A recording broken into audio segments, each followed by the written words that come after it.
Daughter-in-law spit in my face in my own kitchen. I didn't say a word. The next morning, I slid an envelope under her bedroom door. She thought it was the deed to the house she'd been pressuring me to sign over. She called my son in, laughing, said, "Finally, the old man came around," until she opened it. I was 63 years old, retired from 34 years as a high school history teacher, and I was standing in my own kitchen making oatmeal when it happened. That detail matters. My own kitchen, the one I'd tiled myself in 1987 with my wife Joanna, the two of us on our knees for 3 weekends straight, arguing about the grout color. She wanted ivory. I wanted white. We compromised on something called linen that looked exactly like ivory. I never told her that.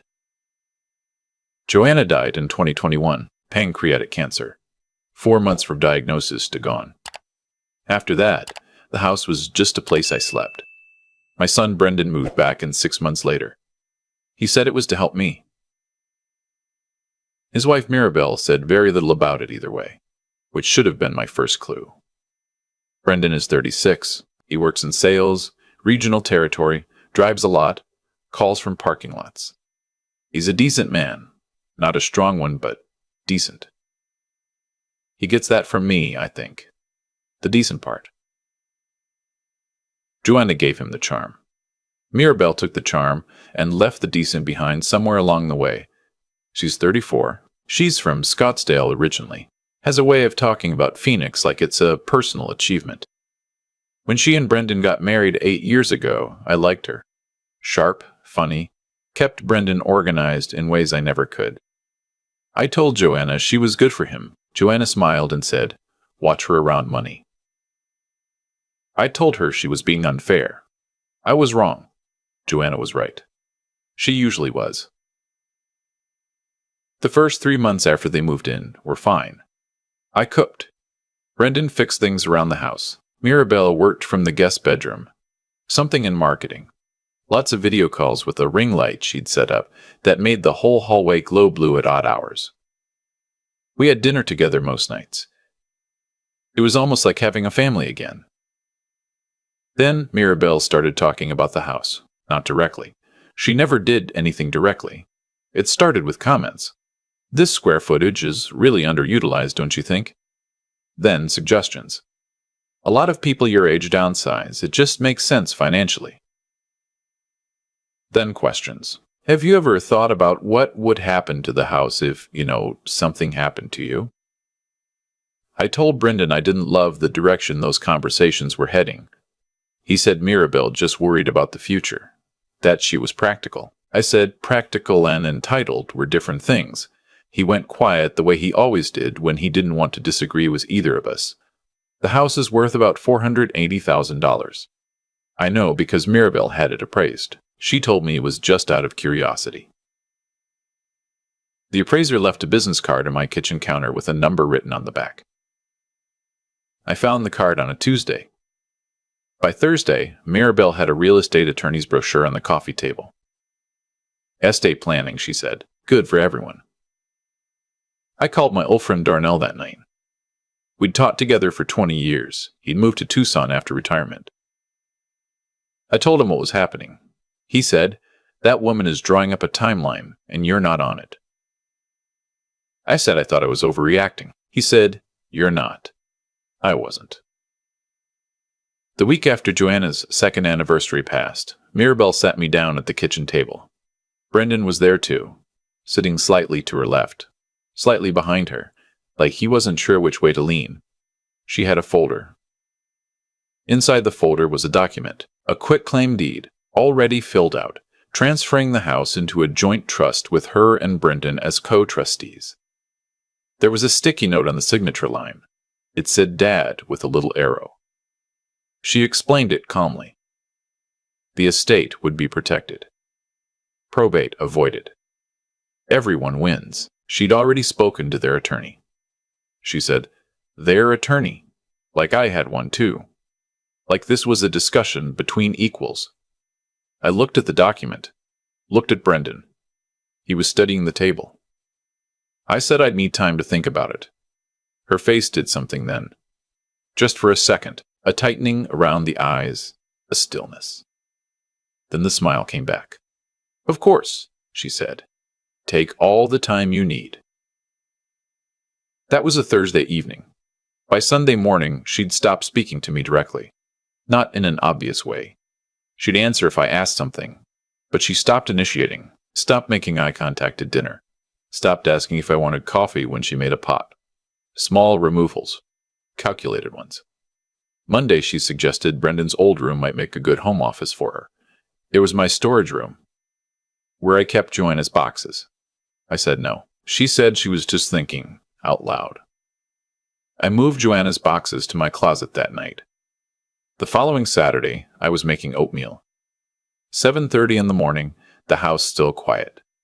Mirabelle came downstairs in a robe, opened the refrigerator, stood there a moment. Then she turned around and said, without looking at me directly, "You know, if you weren't so stubborn, Brendan and I could actually start building a life here. But you'd rather hold on to a house you rattle around in alone like some kind of ghost." She picked up her coffee mug. No offense.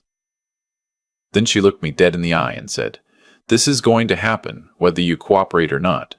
You might as well make it easy on yourself." I set down my spoon. She leaned forward and spit. Not much. Barely anything. But deliberate. Controlled. On my kitchen floor, 2 feet from where I was standing. Then she walked back upstairs. I stood there for a full minute. Just stood there. The oatmeal was getting cold. The clock on the microwave read 7:34. I thought about Joanna's ivory grout. I thought about 34 years of teaching kids to think carefully before they act. I thought about Darnell's voice on the phone. She's drawing up a timeline, and you're not on it. I did not go upstairs. I did not knock on their door. I finished my oatmeal. Rinsed the bowl, got dressed, and drove to see my attorney. Her name is Frances Okafor. I'd used her when Joanna died, probate and estate work. She's in her early 50s, keeps her office on the 2nd floor of a building downtown that smells like old carpet and new coffee. She had her reading glasses pushed up on her head when I sat down. I told her everything. She listened without interrupting, which I've always respected. When I finished, she said, "Has she touched any accounts?" I said, "Not yet." She said, "Good, let's make sure it stays that way." We spent 2 hours together. She explained what the quitclaim deed would actually have done. Transferred controlling interest in the property, made it very difficult for me to sell or refinance without their consent, and in a divorce or debt situation left me exposed. She was not surprised. She'd seen this before, she said. Not always a daughter-in-law, sometimes a son, sometimes both. It's more common than people want to believe, she said, and it almost always starts with the word family. She told me to document everything. Every conversation, every request, every incident. She said, write it down the same day with times. I told her about the spit. She stopped writing and looked at me over her glasses. That happened in your home? Yes. Did anyone see it? No.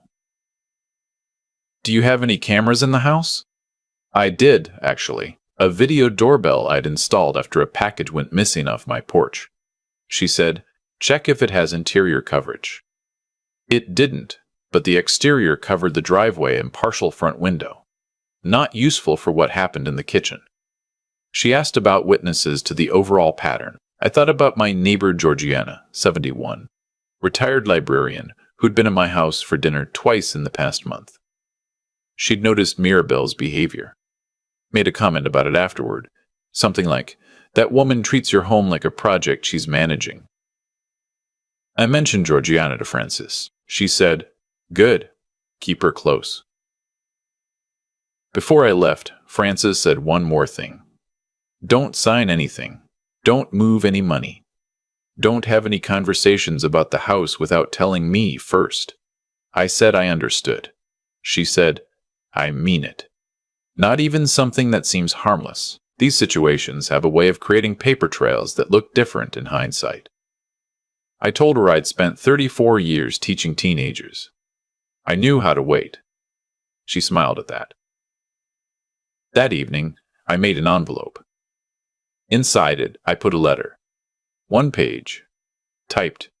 Printed on plain paper. It explained, clearly and without emotion, that I was not transferring any interest in the property, that I'd consulted legal counsel, that any further pressure regarding the house would result in a formal harassment complaint, and that I was exercising my right as the sole owner to request they find alternative living arrangements within 60 days.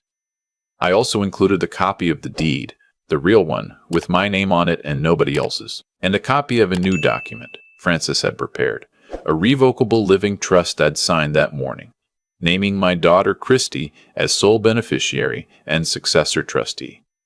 Christy lives in Portland. We don't talk as much as we should, but she's solid. Joanna's level-headedness in her face. I left the envelope outside their door at 11 that night, after I heard them settle in. At 7 the next morning, I heard Mirabelle's voice through the ceiling. High, sharp, then muffled. A door. Footsteps. Brendan's voice lower. Then silence. She came downstairs at 7:40. I was at the kitchen table with coffee and the newspaper. The physical one. Habit I've never broken. She was holding the letter. Her face was a color I hadn't seen on it before. You think this is funny? She said. I said I didn't think it was funny at all.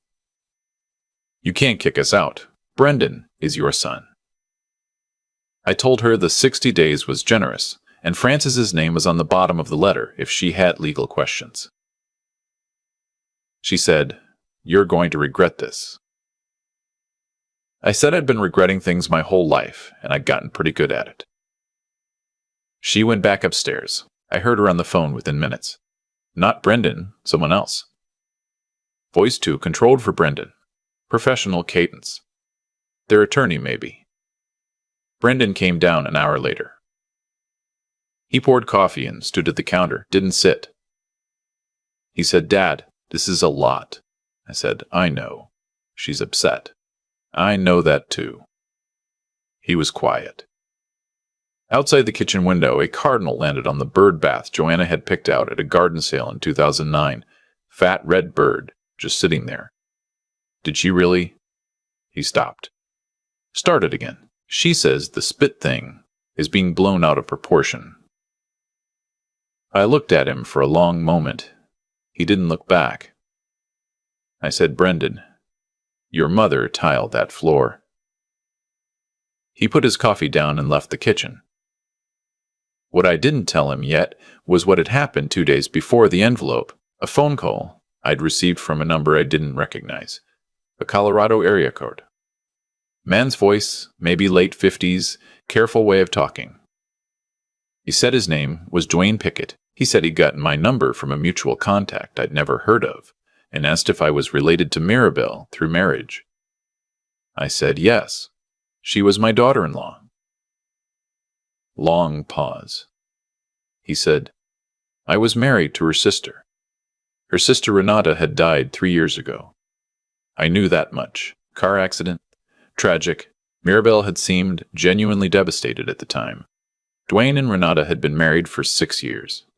He was calling, he said, because he'd heard through family that Mirabelle had moved in with an elderly father-in-law. He wanted to ask me something. He asked if she'd mentioned anything about the house. I sat down.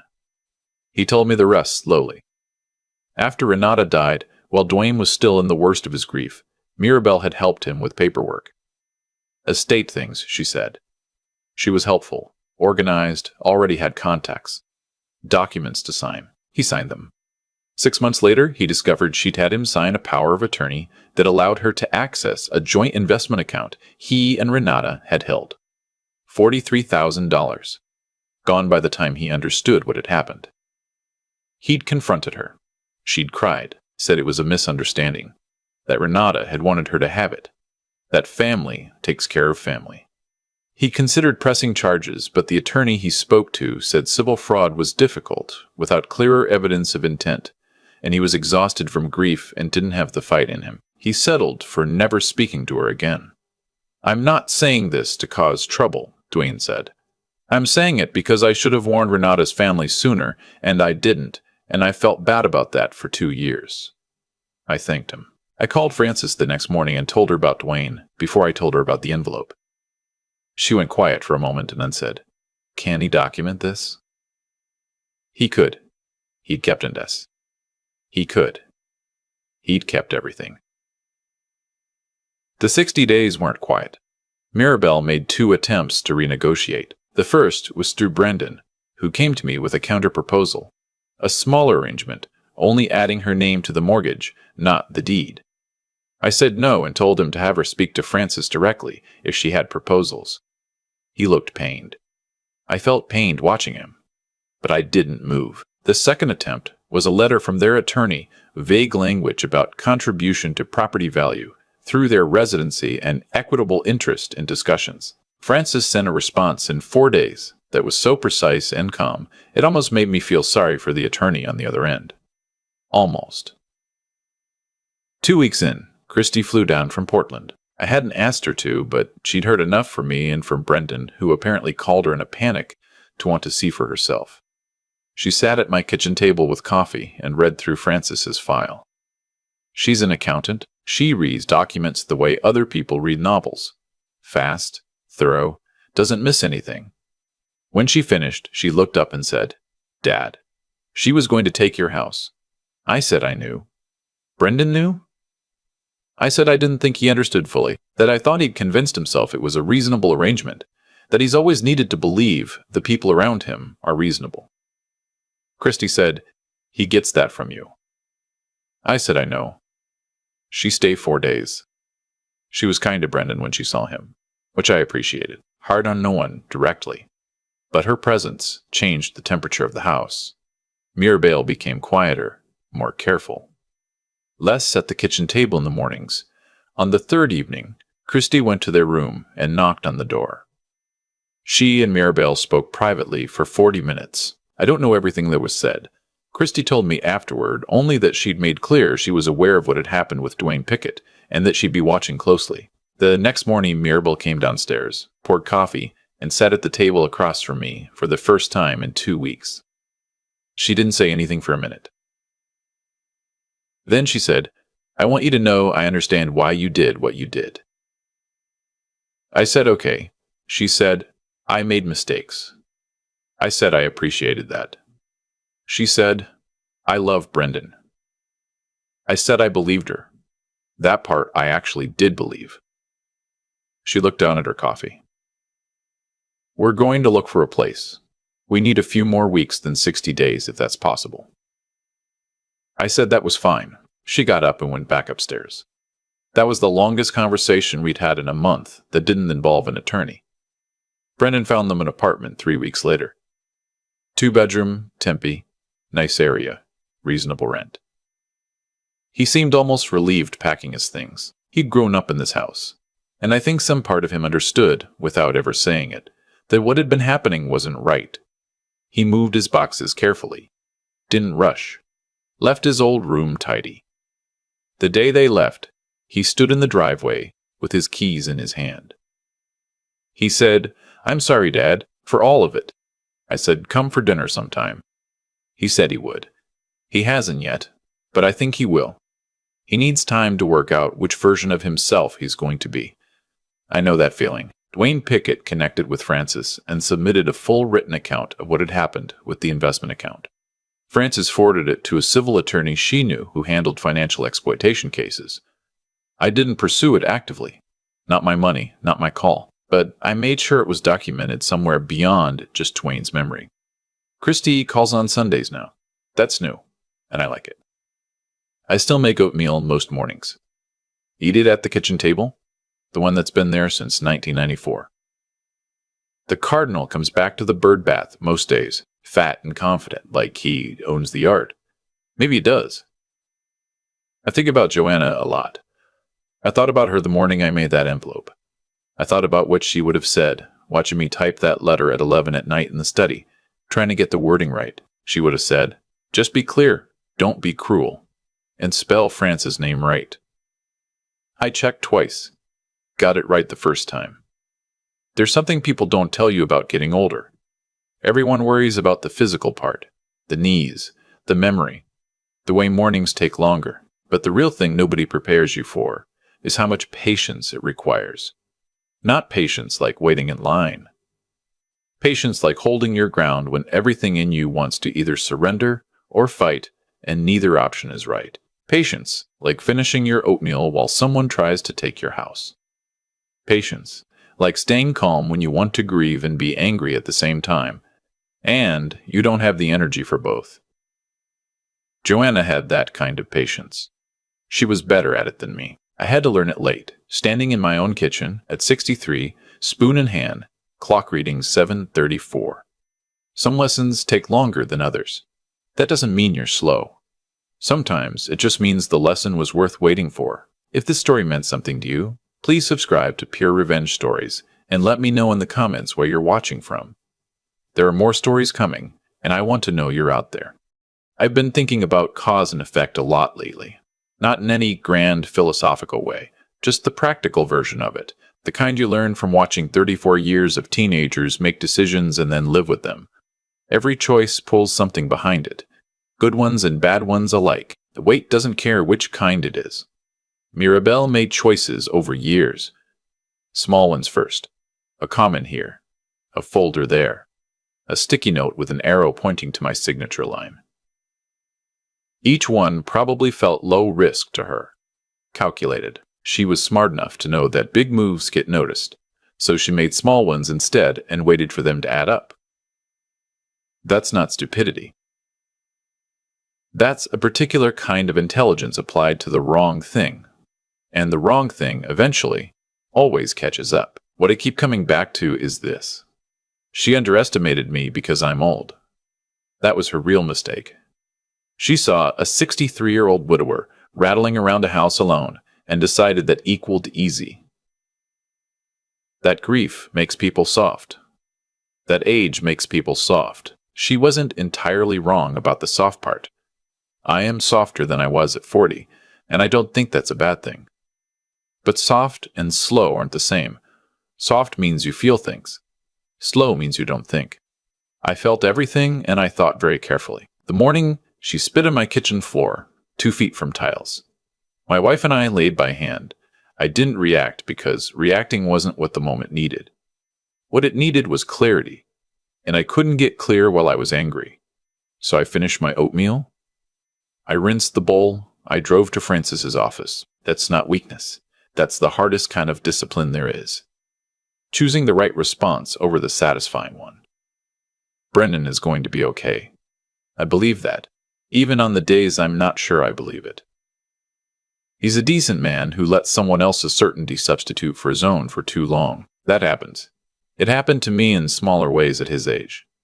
The difference is, he's going to have to reckon with it now, which is painful, but pain at 36 is still early enough to matter. He has time to decide who he is when nobody's watching. Christy called last Sunday, the same as the Sunday before. We talked for 40 minutes about nothing important. Her cat, a restaurant she'd tried, whether I should repaint the hallway. Normal. The kind of conversation that only happens when the bigger ones have already been had. I didn't know how much I'd missed it until it came back. The cardinal is still at the bird bath most mornings. I've started leaving the kitchen window cracked, so I can hear the yard while I eat. It's a small thing.